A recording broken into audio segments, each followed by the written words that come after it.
हाय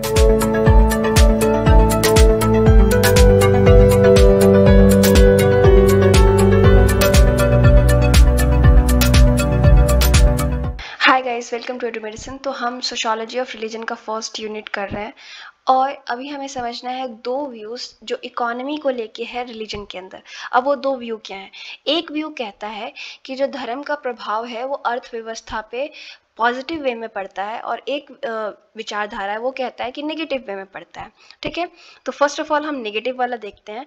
तो इससे बेसिकली बात की जाती है कि धर्म क्या करता है कि वो कहता है कि जो मटेरियल वेलफेयर है, जो भी चीज़ धन से, पैसे से, लग्जरी से संबंधित है या इस वर्ल्ड में, जिस वर्ल्ड में हम पैदा हुए हैं उस वर्ल्ड से संबंधित है और इस टाइप की मैटर्स को धर्म नहीं प्रमोट करता है।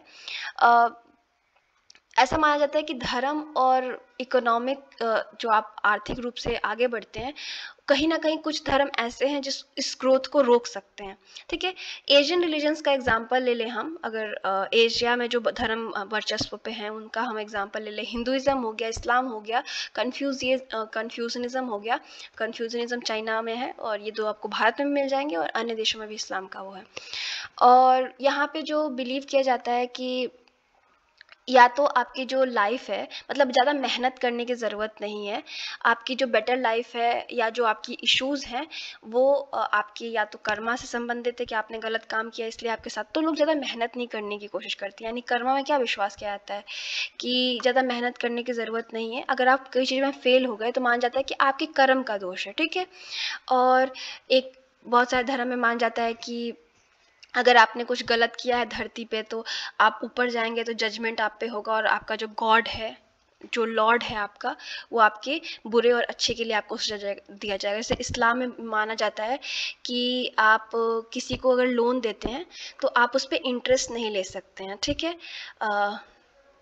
जक़ात आई थिंक बोल जाता है, तो आप कोई भी इंटरेस्ट नहीं ले सकते। तो आप बताइए पैसा कैसे आप कमाएंगे। ठीक है, उसके बाद ऐसे ही हिंदू में बिलीव किया जाता है कि अगर मान लीजिए कि आपको दुख है तो आपके कर्मों की सज़ा मिल रही है, आपका जो नेक्स्ट लाइफ होगा वो अच्छा होगा।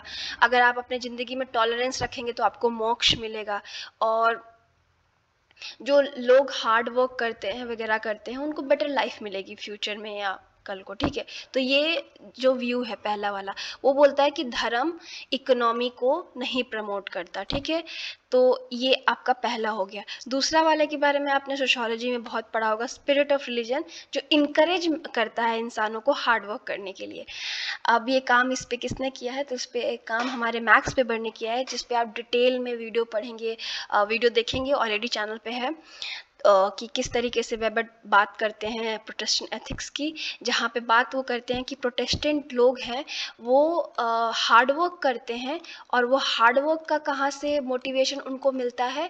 उनके धर्म से। उनका धर्म कहता है कि जितना हो सके आप पैसा कमाइए, जो पैसा आप कमा रहे हैं प्रॉफिट, उसको फिर से प्रॉफिट में ही, मतलब फिर से अपने काम में लगा दीजिए और कंफर्ट और लग्जरी के पीछे मत भागिए। ठीक है, तो कहीं ना कहीं यहाँ पे ये प्रूफ करने की कोशिश की है कि जो रिलीजन है वो इकोनॉमी को बढ़ावा देने में काम किया यूरोप के केस में, ऐसा वेबर बोलते हैं। ठीक है, अब राइज ऑफ कैपिटलिज्म जो टॉपिक है उसके बारे में देख लेते हैं। तो आपको जैसे ही पता है कि जैसे ही कैपिटलिज्म का राइज होता है तो कहीं ना कहीं एग्रीकल्चर और इसमें हम देखते हैं कि थोड़ा डिक्लाइन आता है।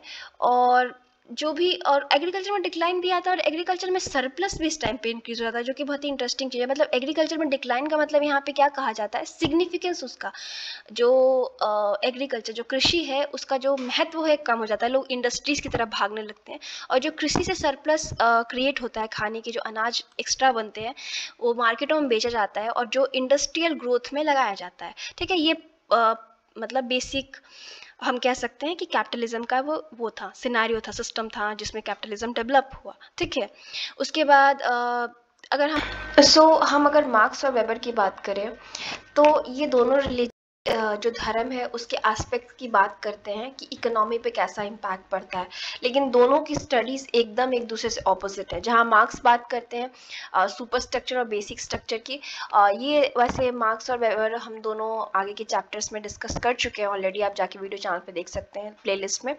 तो बेसिकली मार्क्स बोलते हैं कि जो इकोनॉमी है वो बेस है किसी भी सोसाइटी का, और उसके ऊपर जो स्ट्रक्चर है उसको सुपर स्ट्रक्चर बोलते हैं, जिसमें अदर सोशल इंस्टीट्यूशन जैसे कि मैरिज, फैमिली वगैरह टिका हुआ है।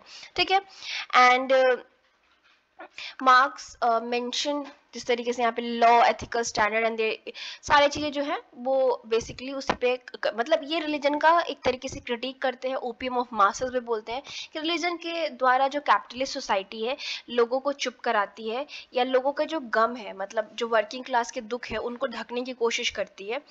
एंड वहीं पे वेबर बात करते हैं कि जो कैपिटलिज्म है उसको लाने वाला ही जो मॉडर्न कैपिटलिज्म को लाने वाला वो धर्म ही है। ठीक है। तो दोनों धर्म की ही बात करते हैं, दोनों ही बात करते हैं कि इकोनॉमी और धर्म कितना कनेक्टेड है, बट एकदम ऑपोजिट वे में। उसके बाद प्लेस ऑफ रिलीजन क्या है, मतलब जो धर्म है उसका स्थान क्या है, और स्पेशली नॉन सिंपल सोसाइटी में यानी कॉम्प्लेक्स सोसाइटी की यहाँ बात करिए।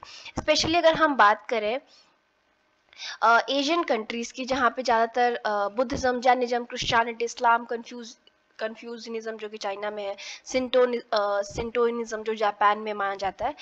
तो इनका जो इम्पैक्ट है इन सारे धर्मों का वो एक्चुअली ट्राइबल पीपल पे भी हुआ। अब यहाँ पे ट्राइबल पीपल की बात क्यों की जा रही है? ठीक है। देखिए, first of all tribal people की इसलिए बात की जा रही है कि जनरली ट्राइबल पीपल किसी मेजर धर्म से बिलोंग नहीं करते हैं। और क्या हुआ कि ट्राइबल पीपल पे इसका इम्पैक्ट पड़ने का एक और प्रोसेस, मतलब दो और प्रोसेस हुआ। एक प्रोसेस ये हुआ कि जो रिलीजन है वो लोकल रिलीजन से भी मतलब उसका एक तरीके से मिक्सचर होने लगा। ठीक है। तो हम जीएस घुरिया की स्टडी को देख के इस बात को समझ रहे हैं। मतलब मान लीजिए हिंदू रिलीजन है, और हिंदू रिलीजन में हमने किसी ट्राइबल ग्रुप का हमने ट्राइबल ग्रुप पे इम्पैक्ट डाला, और उस ट्राइबल ग्रुप का भी हिंदुइज्म पे इम्पैक्ट है। ठीक है।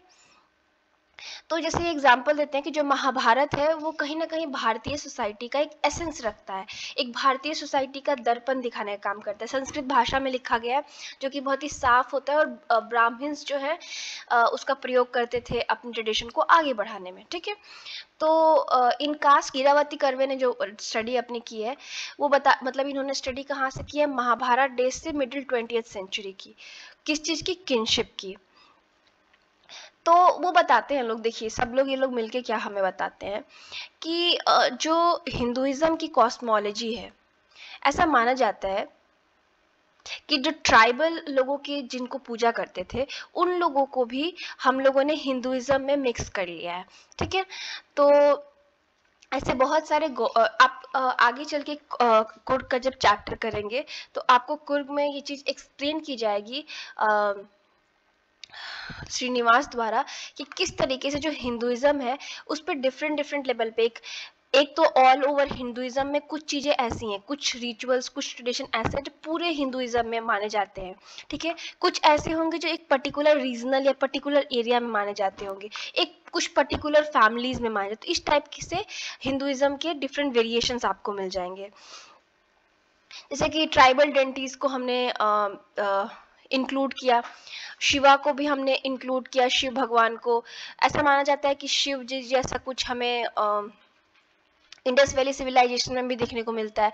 उसके बाद बुद्धिज्म, बुद्ध भगवान को भी कहीं ना कहीं हम हिंदू कॉस्मोलॉजी का हिस्सा बनाते हैं, यानी जो हिंदूज के गॉड है या हिंदूज के, तो आप देखेंगे कि बुद्ध भगवान का भी हिंदुइज्म में कहीं ना कहीं डिस्क्रिप्शन मिलता है। उनको भी माना जाता है बुद्ध भगवान भी एक अवतार थे हिंदू ही भगवान के।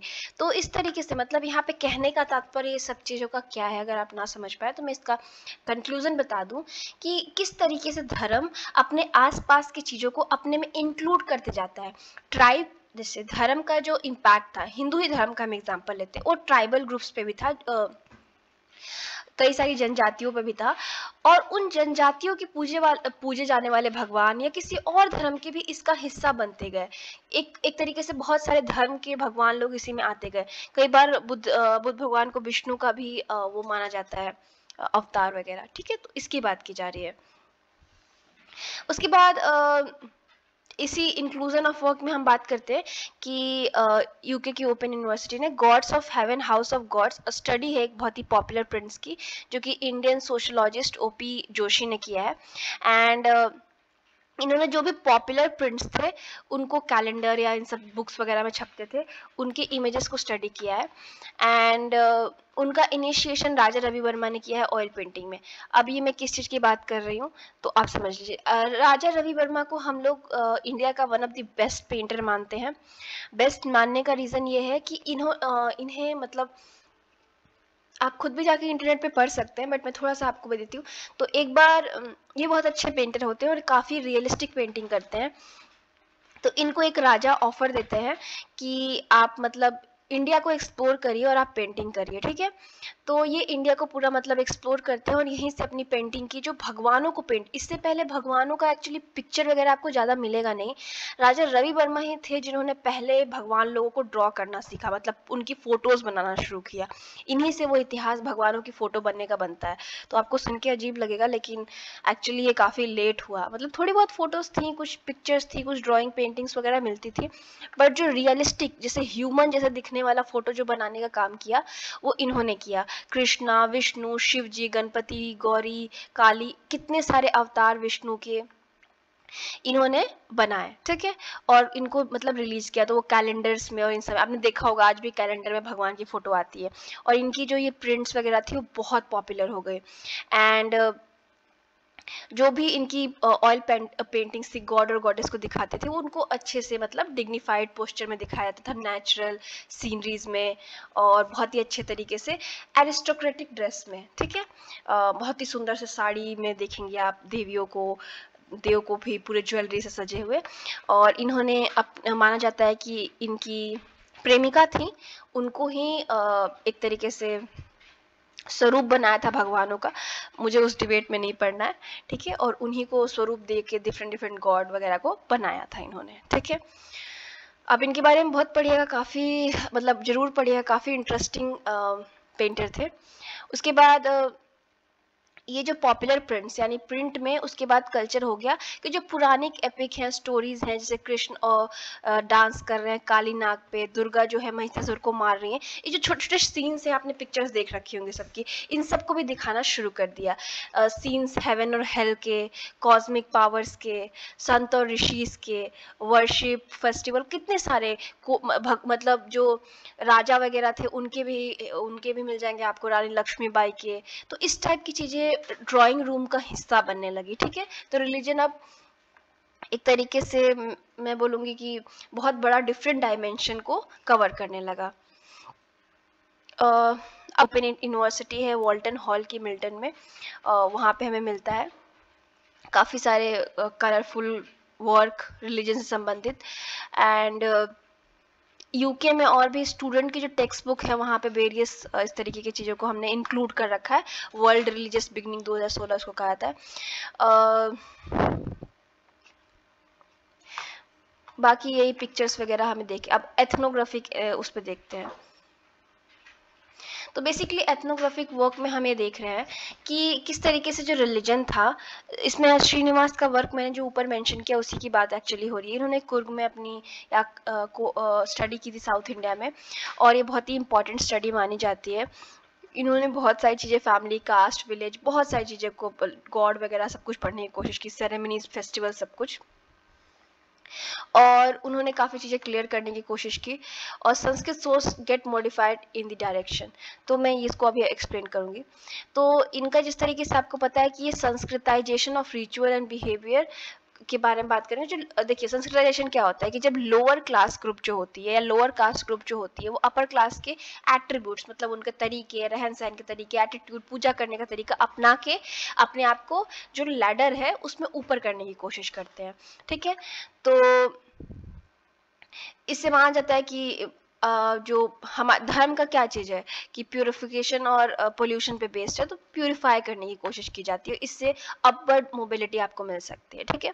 तो इस चीज़ों के बारे में भी उन्होंने डिस्कस कर रखा है अपना। मिल्टन सिंगर ने कृष्ण लीला को ऑब्जर्वेशन किया सिटी ऑफ मद्रास में, जो कि वहाँ पे मतलब बेसिकली एक तरीके से शो दिखाया जाता था चेन्नई में, और जो प्लेस था वो सबके लिए ओपन था। आप मतलब एक सेकुलर प्लेस बन गया था जहाँ पे कृष्ण लीला के बारे में मतलब उनकी डिफरेंट डिफरेंट कहानी दिखाई जाती थी, और वो एक तरीके का इंटरटेनमेंट टाइप का प्रोग्राम बन गया था। लोग जहाँ पे कहानियाँ देख के खुश हो जाते थे। देखिए शोज भी बहुत सारे आते हैं, ठीक है। उसके बाद ये चीज़ हम डिस्कस कर लेते हैं जिसको मैंने हाईलाइट तो नहीं किया, ये ऑल इंडिया, पेनिनसुला और रीजनल एंड लोकल स्प्रेड। तो वही मैं आपको बात कर रही थी कि श्रीनिवासन के काम में आपको ये 3 चीज़ें मिल जाएंगी कि किस तरीके से जो हमारा हिंदुइज्म है वो 3 प्रकार का मिलता है। एक तो कुछ चीज़ें जो हिंदुइज्म के कुछ एलिमेंट है वो पूरे इंडिया में एक जैसे मिलेंगी, कुछ रीजनल लेवल पे मिलेंगी जो एक ही पर्टिकुलर रीजन में ही मिलेंगी, और कुछ लोकल लेवल पे मिलेंगी जो एक पर्टिकुलर जगह पे हो जाएंगी। तो रीजनल देखिए ऑल इंडिया में तो आप समझ सकते हैं कोई चीज़ें जैसे कि मान लीजिए कि दशहरा मनाना, होली दिवाली पे पूजा करना, ये सब आपको हर जगह मिल जाएगा। रीजनल क्या हो सकता है, बस एक पर्टिकुलर रीजन में। तो साउथ इंडिया में एक कावेरी करके ट्रेडिशन है, वो हो सकता है, ठीक है। उसके बाद लोकल में क्या हो सकता है, आप कुर्ग का एग्जाम्पल ले सकते हैं। वो लोग कुछ भी मतलब ऐसा कोई जो वैदिक रिचुअल वगैरह नहीं करते, लेकिन उनका पूरा जो एलिमेंट है वो हिंदुइज्म की तरह है, और कुछ लोकल स्प्रेड मतलब हिंदुइज्म का ही पूरा हम वो देख सकते हैं। तो ये चीज़ बस इस चैप्टर में थी जो पढ़ने लायक थी। बाकी आप एक बार रीडिंग लगाइएगा, मतलब एक्सप्लेन करने के लायक थी। बाकी आप रीडिंग कर सकते हैं, और कुछ भी प्रॉब्लम हो तो आप पूछ सकते हैं। एंड